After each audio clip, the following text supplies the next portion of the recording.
Hello ভাইরা, আশা করছি সবাই ভালোই আছো। আমরা আজকে বাংলা দ্বিতীয় পত্রের বলবো না, বাংলার একটা মানে বিভ্রান্তিকর টপিক নিয়েই মূলত কথা বলবো। এটা এই জন্যই অস্বস্তিকর বা বিভ্রান্তিকর যে আহ, পরীক্ষায় এই সাহিত্য টপিক থেকে আমরা মাঝে মাঝে প্রশ্ন আসতে দেখেছি, কিন্তু আসলে তুমি একটু নিজের কাছে নিজে চিন্তা করে দেখো বা নিজে প্রশ্ন করে দেখো। বাংলা তো দিন শেষে একটা ভাষা, তো সেই ভাষার সাথে সম্পৃক্ত হচ্ছে এটার সাহিত্য। তো বাংলা সাহিত্য থেকে যদি আসলে প্রশ্ন হয়, আসলে প্রশ্নের শেষ নেই, শত শত হাজার হাজার প্রশ্ন হতে পারে। তবে হ্যাঁ, যেহেতু অ্যাডমিশন ক্যান্ডিডেটসদের জন্য আহ, বলা যায় যে তারা খুব সীমিত সময় পায় অ্যাডমিশনের প্রস্তুতির জন্য, সাধারণত দেখা যায় যে ওই যে বাংলা প্রথম পত্রের সাথে সম্পর্কিত যে কবি পরিচিতি বা বাংলা প্রথম পত্রে যে টপিকগুলো থাকে সেই টপিকের যে বিভিন্ন কবি আছে বা লেখক আছে, সেই কবি বা লেখকদের বিভিন্ন বিষয়গুলো থেকে সাধারণত পরীক্ষায় প্রশ্ন আসতে দেখা যায়। যেমন আমরা বাংলা প্রথম পত্রে সোনার তরী কবিতা পড়েছি বা অপরিচিতা কবি গল্পটা পড়েছি, এটার লেখক আমরা সবাই জানি রবীন্দ্রনাথ ঠাকুর। তো কবি পরিচিতি থেকে দেখবা যে রবীন্দ্রনাথ ঠাকুরের খুব অল্প পরিমাণে কিছু তথ্য ওখানে দেওয়া আছে। কিন্তু আসলে রবীন্দ্রনাথ ঠাকুরকে নিয়ে বা কাজী নজরুল ইসলামকে নিয়ে যদি আমরা স্টাডি করি, দেখা যাবে যে দিনের পর দিন শেষ হয়ে যাচ্ছে, আসলে শেষ হচ্ছে না। তো সাহিত্য নামক এই টপিকে ওই রবীন্দ্রনাথ বলো, নজরুল বলো বা এই ধরনের যে লেখকগুলো আছে, তাদের মানে এই যে জীবনের এত সৃষ্টি, এই সৃষ্টিকর্মের সাথে রিলেটেড যে কোনো প্রশ্নই হচ্ছে সাহিত্য এই টপিকের সাথে রিলেটেড। যেমন পরীক্ষায় একটা প্রশ্ন আসলো যে কাজী নজরুল ইসলাম কোন পত্রিকার সাথে যুক্ত ছিলেন, বা পরীক্ষায় একটা প্রশ্ন আসলো যে রবীন্দ্রনাথ ঠাকুর এশীয়দের মধ্যে কততম নোবেল পুরস্কার বিজয়ী ছিলেন। তো এই প্রশ্নগুলো দেখা যায় সরাসরি হয়তো বইয়ে থাকে না, কিন্তু বইয়ের ওই টপিকগুলোর সাথে রিলেটেড।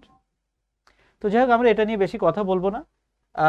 ঢাকা বিশ্ববিদ্যালয়ে সাধারণত দেখা যায় যে এই সাহিত্য থেকে পরীক্ষায় খুব একটা প্রশ্ন আসতে দেখা যায় না, মানে এই ধরনের মূল টেক্সট বইয়ের বাইরে খুব একটা প্রশ্ন খুব একটা আসে না ঢাকা বিশ্ববিদ্যালয়ে। কিন্তু আমি যদি জাহাঙ্গীরনগর বিশ্ববিদ্যালয়ের কথা বলি, আমি রাজশাহী বিশ্ববিদ্যালয়ের কথা বলি, চট্টগ্রাম বিশ্ববিদ্যালয়ের কথা বলি, এই সকল বিশ্ববিদ্যালয় বিশেষ করে জাহাঙ্গীরনগর ইউনিভার্সিটিতে প্রায় প্রতি বছর এই সাহিত্য সম্পর্কিত অনেক গুরুত্বপূর্ণ বিষয় আছে যেগুলো থেকে পরীক্ষায় প্রশ্ন আসে।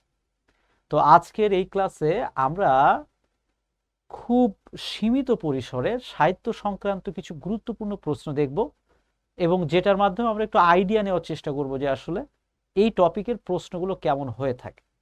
ঠিক আছে? তবে ক্লাসের শুরুতে বলে দিচ্ছি, এই টপিকটা নিয়ে ছেলেমেয়ে অনেক ভয় পায়, অনেক ঘাবড়িয়ে যায় যে আসলে এত বড় টপিক কোনটা রেখে কোনটা পড়বো। আমি তোমাদেরকে যেটা শুরুতে বলবো সেটা হচ্ছে, ভাইয়ারা, এটা ভয় পাওয়ার কোনো টপিক না। জাস্ট তুমি যা পড়েছো ধরে নাও ওইটাই পরীক্ষা আসবে, জাস্ট একটু এদিক সেদিক দিয়ে আসতে পারে। তো পরীক্ষায় যদি আসে, আমি যদি পারি খুবই ভালো, আর যদি নিতান্তই না পারি এটা নিয়ে টেনশন করার কিছু নাই। কেননা সত্যি কথা বলতে এই পৃথিবীতে তো আমরা সবাই সবকিছু জানবো না সবসময়। আর না জানলেই যে একটা বা দুইটা প্রশ্ন না পারলে যে পরীক্ষায় চান্স পাওয়া যাবে না, এটা কিন্তু না। ঠিক আছে? Thank you. সো চলো তাহলে আমরা সাহিত্য সংক্রান্ত বিগত বছরে অ্যাডমিশনে আসা প্রশ্নগুলো একটু দেখি। দেখো, ঢাকা বিশ্ববিদ্যালয় ক ইউনিট 2012-13 শিক্ষাবর্ষে এই প্রশ্নটা এসেছে যে প্রমথ চৌধুরী সম্পাদিত সবুজ সবুজ পত্র পত্রিকা কত সালে প্রথম প্রকাশিত হয়? তো দেখো তো ভাই, প্রশ্নটার দিকে তাকিয়ে আমরা এই মুহূর্তে বাংলা প্রথম পত্র বা বাংলা দ্বিতীয় পত্রে যতটুকু যা পড়েছি, তার সাথে কি আসলে এই প্রশ্নটা কোনোভাবে রিলেটেড? ওই অর্থে কিন্তু রিলেটেড না। একটা সময় ছিল যে প্রমথ চৌধুরীর একটা টপিক ছিল ইন্টারমিডিয়েট লেভেলে, সেখান থেকে হয়তো বা এই প্রশ্নটা আসলেও আসতে পারতো। তাও কিন্তু ওই টপিকের সাথে রিলেটেড ছিল না এটা, তাও প্রশ্নটা এসেছে। সো যেহেতু এসেছে, আমাকে জানতে হবে যে প্রমথ চৌধুরী হচ্ছে, আমরা একটা তথ্য মনে রাখবো, প্রমথ চৌধুরী তিনি হচ্ছে আজকে আমরা যে বাংলা ভাষায় যে চলিত ভাষায় কথা বলি, তিনি কিন্তু এই চলিত রীতির প্রবর্তক। অর্থাৎ এই যে তুমি আমি বা আমরা যে চলিত ভাষায় কথা বলছি, এই চলিত ভাষায় কথা বলার ক্ষেত্রে এই যে রীতি বা নীতিটা আমরা আজকে দেখছি, কথা বলছি, লিখছি, এই প্রবর্তক বা প্রবর্তন কিন্তু করেছিলেন প্রমথ চৌধুরী। এবং তিনি এই যে প্রবর্তন করেছিলেন, যে ভাষায় তুমি আমি কথা বলছি, ভাষা না, এই যে চলিত রীতির এই ভাষাটা, এটা কিন্তু তিনি প্রথম তার এই সবুজ পত্র পত্রিকার মাধ্যমে প্রথম কিন্তু এই রীতি তিনি প্রচলন করেছিলেন। তো যেহেতু এই সবুজপত্র পত্রিকাটার মাধ্যমে তিনি চলিত রীতি প্রবর্তন করেছিলেন, সেহেতু এই পত্রিকাটা বাংলা সাহিত্যের ক্ষেত্রে অনেক গুরুত্বপূর্ণ ভূমিকা পালন করেছিল। যেহেতু পালন করেছিল, দ্যাটস এই প্রশ্নটা ঢাকা ইউনিভার্সিটিতে এসেছে। তো আমরা তথ্যটা জেনে রাখলাম যে সবুজপত্র পত্রিকা মূলত 1914 সালে প্রথম প্রকাশিত হয়েছে। পরবর্তী প্রশ্ন, যে বাল্মীকি কার উপদেশে রামায়ণ রচনা করেন? দেখো কত কঠিন একটা প্রশ্ন। আমরা জানি না যে রামায়ণ কে রচনা করেছেন, আর সেখানে প্রশ্নটা এসেছে যে বাল্মীকি যে রামায়ণ রচনা করেছিলেন তিনি কার উপদেশে বা কার পরামর্শে এটা রচনা করেছিলেন। তো যাই হোক, মূল কথা হচ্ছে আমরা যেটা মনে রাখবো যে এই পৃথিবীতে এখন পর্যন্ত 4টা জাত মহাকাব্য রয়েছে। ইংরেজিতে ইলিয়াড, ওডিসি, এবং বাংলায় বা সংস্কৃতে যেটাই বলি না কেন রামায়ণ এবং মহাভারত।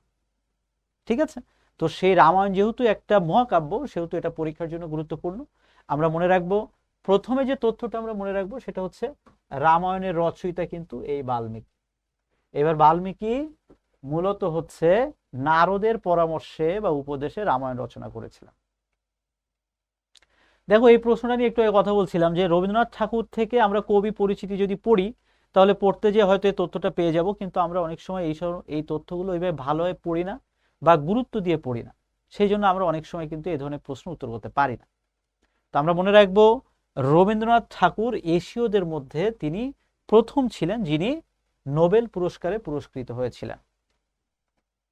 এবং পাশাপাশি ভাই সালটা আমরা একটু মনে রাখি, পরীক্ষায় কিন্তু সাল থেকেও প্রশ্ন আসতে পারে। 1913 সালে তিনি নোবেল পুরস্কার পান। পরবর্তী প্রশ্ন, নিচের কোনটি রোকেয়া সাখাওয়াত হোসেনের জন্ম মৃত্যু সাল?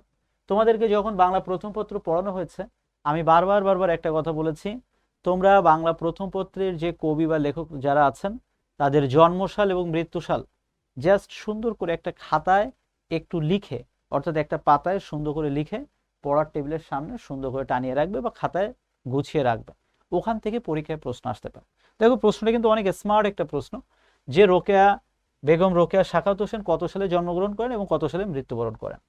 আমরা মনে রাখবো তিনি 1880 সালে জন্মগ্রহণ করেছিলেন এবং 1932 সালে মৃত্যুবরণ করেন। দেখো আমাদের বইয়ের যে লেখকের আছে বাংলা প্রথম পত্রের, সেই বইয়ের যে লেখক, সেই লেখকদের যে সাহিত্যকর্ম, তারা কি উপন্যাস লিখেছে, কি নাটক লিখেছে, এটাই আমাদের মনে থাকে না।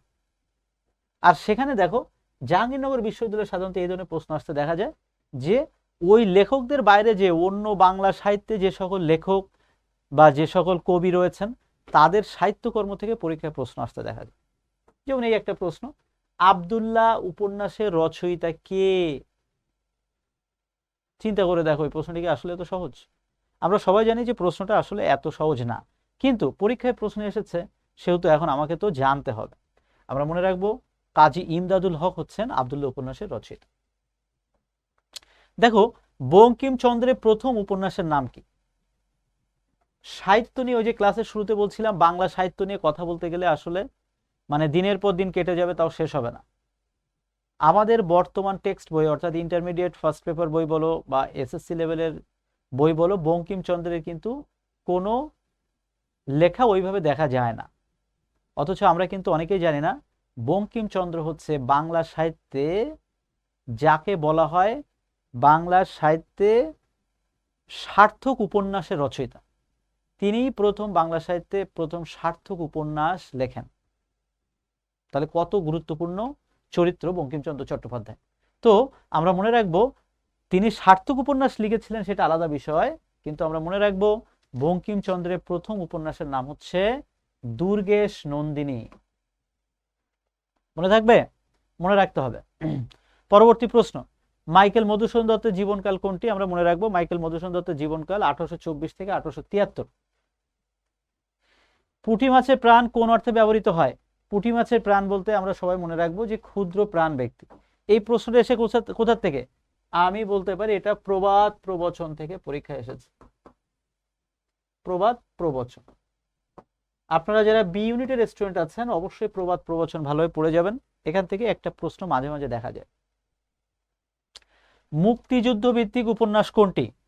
আজকের ক্লাসের সবচেয়ে গুরুত্বপূর্ণ কথা হচ্ছে সাহিত্য থেকে প্রশ্ন যদি আসে, আসলে প্রশ্নের শেষ নেই, কিন্তু অ্যাডমিশন লেভেলের স্টুডেন্টদের জন্য এই সাহিত্য টপিক থেকে সবচেয়ে গুরুত্বপূর্ণ টপিক হচ্ছে মুক্তিযুদ্ধ ভিত্তিক যে কোনো লেখনী এবং ভাষা আন্দোলন ভিত্তিক। আপনারা আবার শেষবারের মতো বলছি, ভাষা আন্দোলন এবং মুক্তিযুদ্ধ ভিত্তিক এই দুইটা আমাদের জাতীয় আন্দোলনের যে উপন্যাস রয়েছে, যে নাটক রয়েছে, খুব ভালোভাবে পড়ে যাবেন।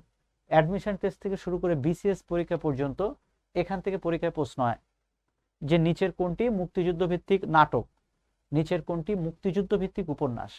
সো পরীক্ষার জন্য খুবই গুরুত্বপূর্ণ। আমি 3 স্টার চিহ্ন দিয়ে দিলাম, আপনারা অবশ্যই সুন্দর করে পড়ে যাবেন। মুক্তিযুদ্ধ ভিত্তিক অনেক উপন্যাস রয়েছে, কিন্তু তার মধ্যে এখানে আমরা যেটা দেখতে পাচ্ছি যে জাহান্নাম হতে বিদায়, এইটাই হচ্ছে মূলত মুক্তিযুদ্ধ ভিত্তিক উপন্যাস। ঠিক আছে। পরবর্তী প্রশ্ন, যে ঈশ্বরচন্দ্র বিদ্যাসাগরের রচনা কোনটি? দেখো প্রশ্নটা কেন কঠিন।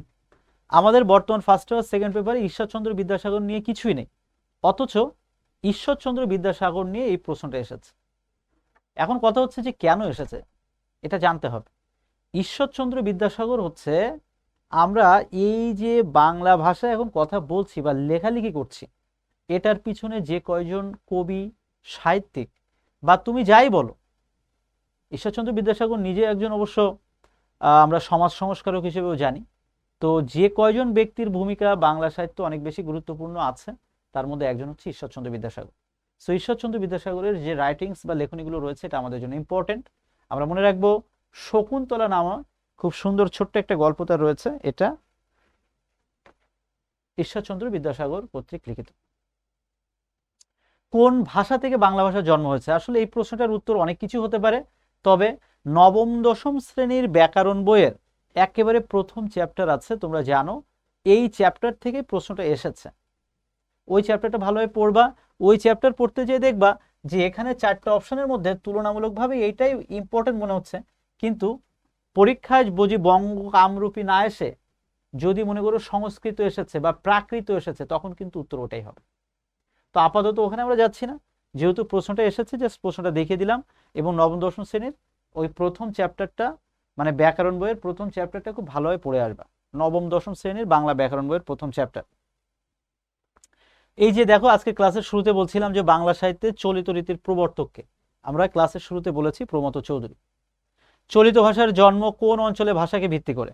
আমরা মনে রাখবো, আমরা আজকে এই যে বাংলা ভাষায় কথা বলছি বা এই যে চলিত বা প্রমিত ভাষায় কথা বলছি, এটা কিন্তু অনেকটাই আমাদের পার্শ্ববর্তী দেশ ভারত এবং ভারতের অন্যতম গুরুত্বপূর্ণ একটা শহর কলকাতা, যেটা একেবারে আমাদের বাংলাদেশের পাশে। আমরা সবাই জানি, কলকাতার নাম শুনেছি অনেকবার, অনেকে হয়তো গিয়েছি। এই কলকাতার মানুষের ভাষার সাথে বাংলাদেশের মানুষের ভাষার দেখবা অনেক মিল, আর যেহেতু মিল, আমরা প্রশ্নটার উত্তর হিসেবে কলকাতাকে দিচ্ছি।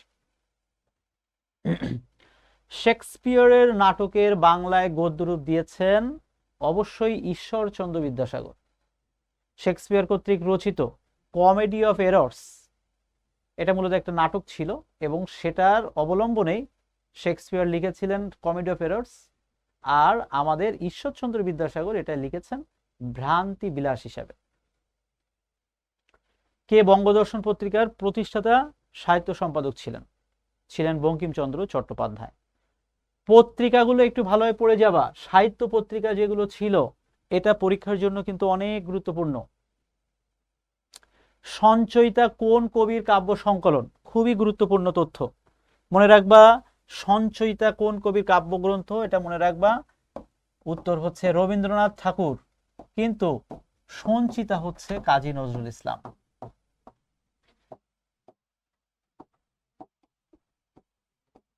মনে থাকবে, শর্টকাটে মনে রাখবা, পরীক্ষায় কিন্তু এখান থেকে অনেকবার প্রশ্ন এসেছে। সঞ্চয়িতা রবীন্দ্রনাথ, কিন্তু সঞ্চিতা কাজী নজরুল ইসলাম। ভোরের পাখি কার ছদ্মনাম? আমাদের বাংলা সাহিত্যে যে সকল সাহিত্যিক রয়েছেন, সেই সকল সাহিত্যিকদের সবারই কিন্তু একটা ছদ্মনাম রয়েছে। যেমন রবীন্দ্রনাথ ঠাকুরের একটা কমন ছদ্মনাম কি? বিশ্বকবি। দুঃখিত, এটা ছদ্মনাম না। তো এই যে ছদ্মনাম, এই ছদ্মনামগুলো পরীক্ষার জন্য মনে রাখতে হবে, এবং পরীক্ষা এখান থেকে অনেকবার প্রশ্ন এসেছে। যেমন ভোরের পাখি কার ছদ্মনাম? মনে রাখতে হবে বিহারীলাল চক্রবর্তীর ছদ্মনাম হচ্ছে ভোরের পাখি। ঠিক আছে? অনেক সময় লেখকেরা কি করেন, তাদের ছদ্মনামে তারা লিখে বিভিন্ন পত্রপত্রিকায় লিখতেন, সেটাই হচ্ছে মূলত ছদ্মনাম, এবং পরীক্ষায় এ ধরনের প্রশ্ন আসতে দেখা যায়।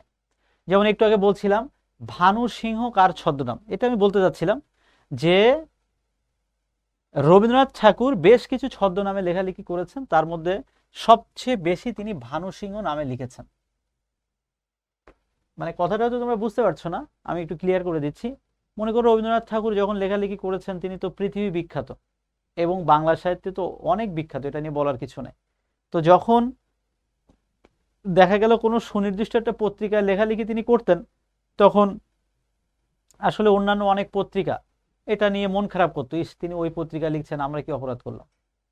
তো তিনি দেখলেন যে এটা একটা ঝামেলা, তার থেকে কি বড় বড় সাহিত্যিকেরা কি করতেন, তারা হচ্ছে বিভিন্ন ছদ্মনামে তারা তাদের বিভিন্ন লেখা বিভিন্ন পত্রিকায় প্রকাশ করতেন, বিভিন্ন সময় বিভিন্ন পত্রিকা নাম, ঠিক আছে, বিভিন্ন ছদ্মনামে এটা তারা লেখালেখি করতেন। তো ভানু সিংহ জাস্ট রবীন্দ্রনাথ ঠাকুরের ছদ্মনাম। দুঃখবাদের কবি কার ছদ্মনাম? যতীন্দ্রমোহন বাগচি দুঃখবাদের কবি হিসেবে পরিচিত। দেখো এটা কিন্তু একটা ভালো প্রশ্ন, যেটা আমাদের বাংলা প্রথম পত্রে রবীন্দ্রনাথ ঠাকুরের যে অপরিচিতা গল্প বলো, সোনার তরী বলো, বা রবীন্দ্রনাথ ঠাকুরের কবি পরিচিতি তোমরা ভালোভাবে পড়ো, এই ধরনের প্রশ্ন উত্তর করতে পারবা। আমরা মনে রাখবো রবীন্দ্রনাথ ঠাকুরের রচনা এখানে 9 হচ্ছে মূলত ভুলের মূল্য, আর বাকি সবগুলো তার লেখন।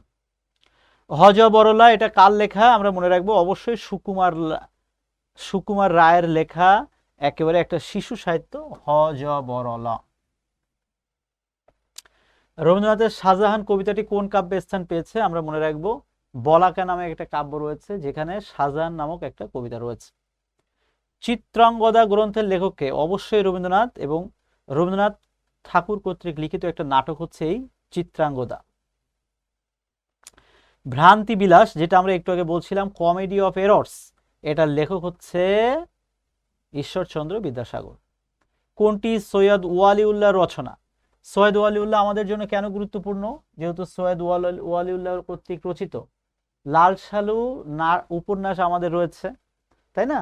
পাশাপাশি আমাদের পাঠ্যক্রমভুক্ত আর একটা নাটকও কিন্তু রয়েছে, সেটাও কিন্তু গুরুত্বপূর্ণ। তো সৈয়দ ওয়ালিউল্লাহ যে অন্যান্য লেখনীগুলো রয়েছে বা তার যে রচনাগুলো রয়েছে, এটা একটু পড়ে যাবা, পরীক্ষায় কিন্তু এখান থেকে প্রশ্ন আসতে পারে। সৈয়দ ওয়ালিউল্লাহর কবি পরিচিতিটা ভালোভাবে পড়ে যাবা, তাহলে আশা করি যদি পরীক্ষায় প্রশ্ন আসে তোমরা উত্তর করতে পারবা।